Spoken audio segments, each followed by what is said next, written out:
Hey everybody, what's up? Welcome to episode number 7 of No BS Small Business Marketing. I am your host, Jarrod Cash. If you're joining us for the very first time, welcome. I'm so glad you're tuning in. But listen, this is not the episode to start with. In order to get the most out of your time listening to this podcast, you need to go back and listen at the bare minimum to episode number 1. Preferably to episodes 1 through 6 leading up to here. I try to keep most of them pretty short, easy to listen to while you're on the go or in between busy tasks, whatever it is that you're doing as a likely entrepreneur or small business owner. So, with that out of the way, welcome to everybody else. Let's proceed forward here with episode number 7, which I have titled Discounting Sucks. Here's how to do it. And that is right, and that is obvious. Discounting your products or services is the most common thing in advertising today. It's what you see everybody doing. And I'll tell you what, here's a secret I learned from the great Earl Nightingale and is applicable to all kinds of different things. But for the most part, whatever you see the mass doing, you should do the opposite. But discounting your products and your services sucks. It's not the ideal way to advertise. In most cases, I don't advise that my clients do it. Now, it's unavoidable if you have a seasonal business. If you're in like the clothing industry, you gotta move stuff out. If you're in an industry where you're selling, for instance, if you have a grocery store and you have food that you got to get rid of, this isn't applicable to you. These aren't the businesses that I'm talking about right now. I'm talking about every other business that's not forced into discounting merchandise to move it out at a quick rate due to seasonal or expiring dates on food, etc. All right, I'm talking about the rest of you and the rest of us. In most cases, we probably shouldn't do it. Okay, but let's face reality. This is the No BS Small Business Marketing Podcast. In the real world, we're all going to discount our fucking products and our services sometime or the other. So there's proper ways to do it. The reason that you want to do it the right way, because if you do it the wrong way, it actually damages your business because it's going to devalue your product or it's going to devalue your service in your customers and your clients' minds. And that's the last thing that you want to be doing, is make it look like that you were overcharging for something that wasn't worth that much to begin with. That's not the kind of positioning that you want to have in your customers and your clients' minds. And worse, if you do it regularly, it literally trains your customers and clients to wait for a discount. Or in the worst case scenario, it can drive out the customers that you think you want in the first place. And I'll give you a real world example of that. I've worked intimately with a major restaurant chain here. I'm not going to name the chain. There's one here in America, which there's millions of, and I'm like I said, I'm not going to name the chain, but I worked intimately with them, and they did not listen to what I had to say. They didn't take my advice. They ultimately went another way, which is fine, no hard feelings. But I know exactly what has been occurring in their business, and they're kind of an upscale restaurant. They were in an area of town in the city that they were in that was in an not a ultra wealthy neighborhood, but an upper middle class to wealthy neighborhood within about a 3-mile radius around them. Their image was one of not fine dining, but kind of a step or two below it. Their menu prices were fairly high, and these were the kind of clientele that they had coming into the restaurant that they looked to then boost that in. And what they ultimately decided to do, mainly because they were bought out by another company, but that's not the point. What they ultimately decided to do was to create a club, which in a lot of cases I support. It's good because you want to get the email addresses and you want to get the personal information of your customers. That's vital. I always preach that. That's super good information. But what they decided to do with that info was start offering discounts and promotions to these people, which their market traditionally does not respond well to that type of thing. Their clientele that they were attracting was not looking for that. And just as a generic example here, Lamborghinis are very expensive, obviously. I live in an area of town here in Las Vegas where there's literally a Lamborghini dealership right down the street from where I reside, they never go on sale. You ever seen an ad on TV where they were offering 10 grand on a Lamborghini, 10 grand off, 100 grand off, whatever? You ever see that? You ever see Ferraris on sale? No, there's a reason for that. There's fine dining all throughout Vegas here where you can go out and literally spend thousands of dollars if you're with a party of people on a meal, and they don't offer you discounts. It's not for sale. Gordon Ramsay's restaurants here and all the other upper class chefs, they're not offering you 2 for 1 Tuesdays. There's a reason for that. That clientele doesn't respond well to it. And I watched this particular restaurant chase out over the course of about a year or so all of their upper class clientele and replace it with something dreaded in the restaurant industry. And I've worked with a lot of restaurants over my years of working with small business owners and entrepreneurs. And the dreaded clientele in that industry is the coupon shopper. These are people that they come into your restaurant because you gave them a coupon. And then next time they're hungry and looking to go out again, they don't come back to your restaurant. They go to the next place that's giving them a coupon. And so a lot of companies, their answer to this is to simply start offering more coupons so they come back. And this might be good numbers wise to drive up short-term sales, but long-term, they're losing money and they're getting a lower class of clientele that's coming in.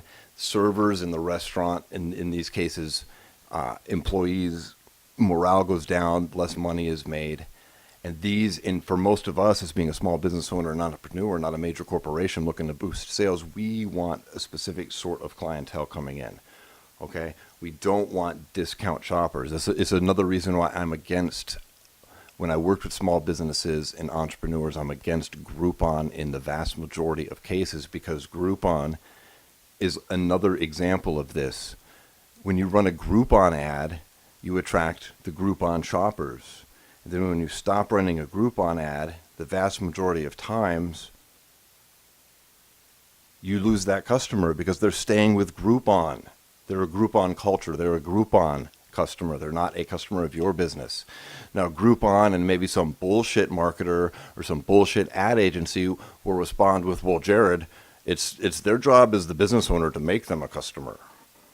You know, I know that they tell restaurant owners this crap all the time. They'll say, well, your servers and your hosts and your food and everything, that needs to be what convinces these people to become lifelong customers. We'll get them in the door. What you do with them after that is up to you. Now, listen, that's true to a certain extent, especially if it's in the negative. Like if you're doing terrible shit, that's really true. But you have to think of it like hunting. And if you're offended, I'm going to talk about hunting, then this isn't the podcast for you, because we're going to talk about hunting. What kind of bait do you put out when you're hunting something, right? You get what you attract. If you put out a salt lick and you're going to go looking to shoot some deer, you put out a salt lick, it attracts some deer, right? Do you put out cheese in the wilderness when you're trying to attract a deer? No. What does cheese typically attract? It attracts rats and mice. Okay, if you put out discounts on the regular, in the vast majority of cases, you attract discount shoppers. And if you're listening to this podcast, you know you should have, before you start advertising anything, you should have a target in mind of who your ideal customer is. Now, if your ideal customer is discount shoppers, well, okay, go for it. In most cases, I would argue against that. I would encourage you to chase another market, because discount shopping competition is huge. What, are you going to go compete with Walmart or whatever the big dog is in your company? Compete with them for the discount buyer? Yeah, good luck in most cases. Good luck. You'd be better off going for the most expensive, the highest price people in your market in that case. But that's another podcast and another story. Okay? So what's going on with this restaurant right now? Last time I checked with my sources in the industry is they've seen a temporary increase in sales, in people coming in, but an overall decrease in sales and an absolute ton of employee turnover, which is nothing that anybody wants to deal with. So we don't want to be just discounting. We want to look at two ways here today that we can discount in cases where we have to as small business owners and entrepreneurs. We can do it while maintaining value and the proper positioning in our customers and our prospects' minds. Okay? Now, to be clear, what we're talking about here, the people that we're advertising to and the people that we are presenting these sales strategies, whatever you want to call them, to, are qualified prospects only. So what is a qualified prospect? Well, A is obviously going to be they're people that you have already determined that they want or need what it is that you're selling. They are people that can actually afford what it is that you're selling, and they are people that believe what it is that you're telling them, okay? So moving forward with that, the first strategy here is called reason why advertising. And that is exactly what it sounds like. If you're offering a discount for whatever reason on your product or your services, tell your prospects, or if it's to your current customer base, tell them why you're doing it and be real with them. Tell them the truth. Don't give them some BS. Don't try to make it sound like you're giving them some great sale because you're a super nice guy, or you're doing it because you like them, or whatever other kind of crap. That's come on, that's bullshit. They're not going to believe you. That's what everybody says. You're running a business here, okay? Just tell them the truth. You're not a charity. Okay, so like, what do I mean here? Well, okay, obviously there's the very common, you're overstocked on an item and you need to get rid of it in order to make room for something else. Like I mentioned earlier, a seasonal business. It doesn't have to be as drastic as like a grocery store or maybe a clothing store that's got to move the winter selection out before summer and spring hit. Or maybe you're overstocked on something. You bought too many. They didn't sell as well on some kind of widget or some kind of product that you sell that's seasonal based. If that's the case, even in these instances, just tell the customer. All right. I'm in Vegas, folks. I got to pause here for just a second and get a drink, because even here, I'm recording this in the beginning of December, it is dry. All right, so whatever it is, back to here, just be real with your customers. Tell them what it is. There's a million different ways you can apply this. I mean, maybe you've got something that came, your manufacturer made it with a slight flaw, and you can offer it at a discount because you got it at a discount. Tell the people that reason why. You can't use something generic. You can't just say like, oh, my overhead is low, so since our overhead is low, we can bring you the best prices. That's too generic. Get specific with them. Like, let's say you're outside the city for whatever reason. In this instance, let's say you have a business that's rural, and you're shooting for customers that are inside the city. Okay, so one of the advantages, you could play it two ways. One of the advantages for them driving out to see you is that because it's rural and it's a family business and you've owned the property out there for 50 years, you don't have to pay rent. You don't have monthly overhead like every other business inside the city does. So you can give them lower prices because you have lower overhead for that specific reason.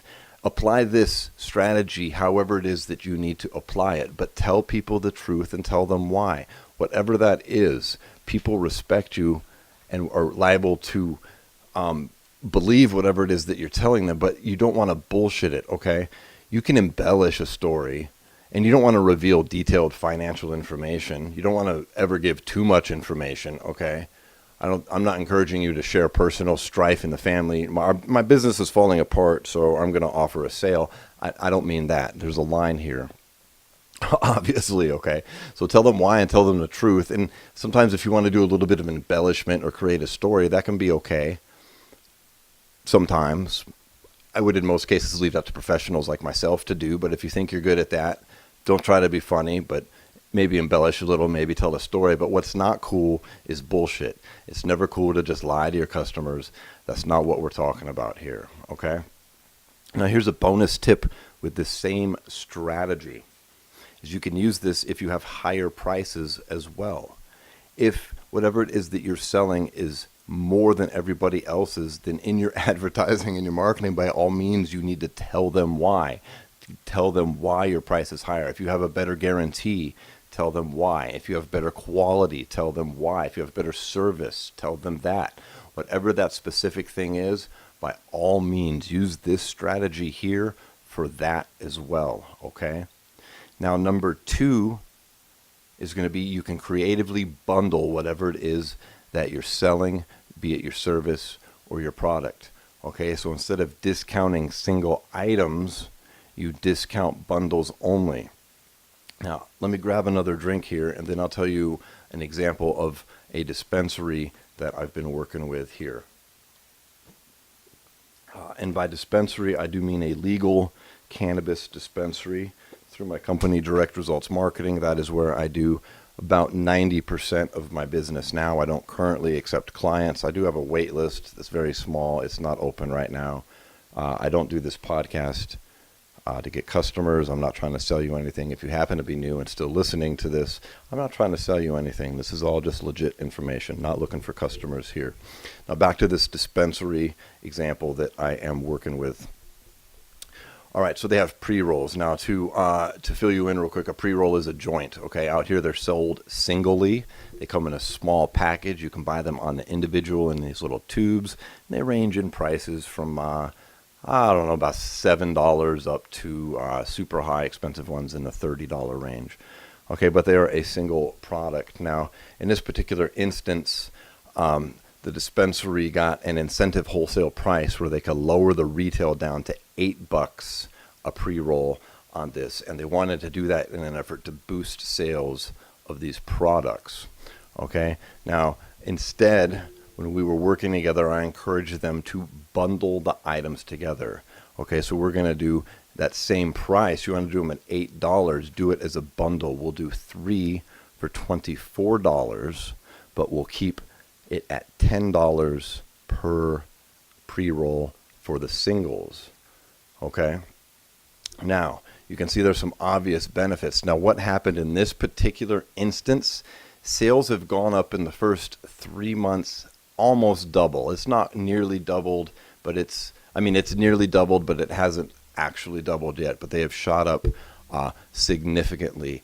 And now, being in the industry, this isn't a brand new strategy. I didn't just invent it. This is a tested and proven method that I've used over and over and over again since 2004 when I first started doing this type of stuff. Okay, and my research will show that on average, typically most businesses are going to see a minimum with a strategy like this, a minimum of a 30% increase in sales. Okay, studies in my research, that's not a promise, that's not a guarantee. You can't do something. There's a lot of factors at play here, but I've got a lot of research I've looked at being in it this long, and that is just what I have seen, and typically in most cases, it's higher. Okay, and why is that? This benefits both parties here. Okay, the customer is practically forced into spending more money with you, which is going to drive up your average transaction, especially on an item like, in this instance, pre-rolls. A lot of times people looking to only spend a little bit of money, they can't afford, like, say, a gram. Like marijuana is sold out here, sometimes in grams, a lot of times in fractions of an ounce, like an eighth or a quarter or a half, etc. Okay? And the lowest amount you can buy is typically a gram, and a lot of times even lower than that is going to be a pre-roll. So you can drive up your higher, you can take a lower cost item, lower priced item, and you can drive up the average sale by doing something like this. So there's the advantage with that. And of course there's advantage to the customer because they're getting a discount at that point. You know, they look at it, normally they're $10 each, so you can get 3 for $24. It normally would be $20 for 2. So it's only $4 for that third pre-roll, which is a good deal for them. And then when singles are sold, there's a higher margin. Since this lower price has been negotiated with the wholesaler, then obviously whenever those singles are sold at the $10 range, we're seeing at the dispensary a higher margin with that one. But an overall increase in the sales. Bundles have now become more of the norm than the individuals. Now, you're not going to see those exact results in your business, but you should apply and use this exact strategy in yours. Now, there's a few different ways that you can bundle. Now, here's a few common ones. Now, these are nothing new. You've heard of all these before, but as I've said in other episodes, and you'll hear me repeat, the basics is the advanced, people. We're going to talk about a lot of things you might hear basic. Really, I bet you're not using them in your business because most people aren't. So don't discount it. Just try applying it, okay? So if you're bundling, Here's a few ways you can do it. You can do, of course, buy one, get one free. You can do buy one, get the second one half price, or you can do buy one, get the second one, or excuse me, you can buy three, get the second one for free, etc. You can do two for blank price, three for blank price. There's many other ways that you can bundle items together, but there's one important key that you have to have in place when you're doing it, and that's to make certain that you're doing your math first.